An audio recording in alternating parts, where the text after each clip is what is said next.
Friends, आज आपण बनवणार आहोत स्पंजी ढोकळा.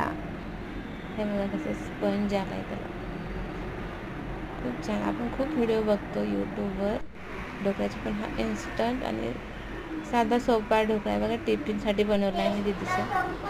2 चमचे बेसन घेतलं ह्या मापात, 1 चमचा रवा घेतला त्याला निम्म्या मापात बेसनाच्या, 1-1.5 चम्मच साखर टाकले. मिक्सरच्या भांड्यामध्ये टाकले बेसन आणि रवा. 1 चम्मच मीठ घेतले आणि 1 चम्मच मी त्याच्यामध्ये नाही का सायट्रिक ॲसिड टाकलेलं, अर्धा चम्मच खाण्याचा सोडा, आणि हे छान असं मिक्सरला फिरवलं आहे. हे बघा असं छान ते मिक्स झालं आणि पाणी टाकून मी त्याला असं थोडं भज्यांपेक्षा घट्ट असं एक टिपका गळेल असं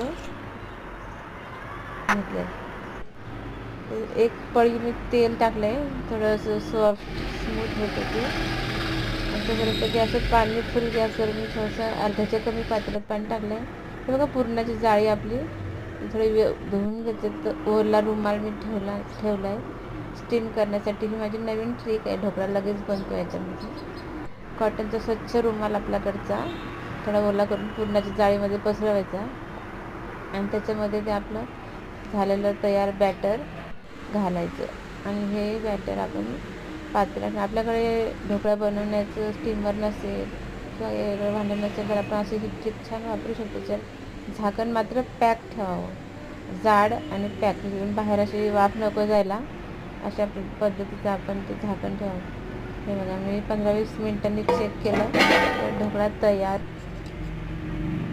झालेला आहे. हे बघा, सुरी घालून पाहिली, सुरीच्या टोकाला जर काहीच चिटकलं नाही तर ढोकळा तयार आहे आपला. आणि तसंच रुमाल मी उलटा टाकला आहे बघा ताटामध्ये.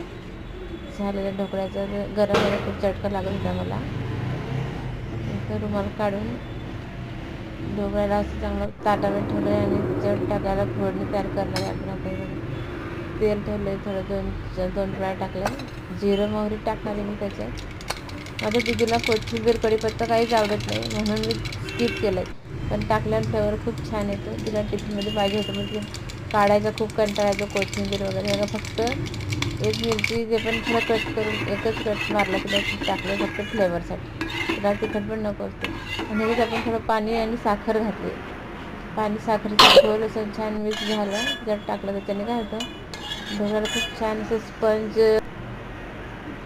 वाटत होतं आणि मऊ राहतो ढोकळा. गोड पाण्याची दीदीला खूप आवडते म्हणून जरा थोडं जास्त साखर घालून थोडं गोड पाणी बनवलं. हे बघा, आपलं झटपट रेडी.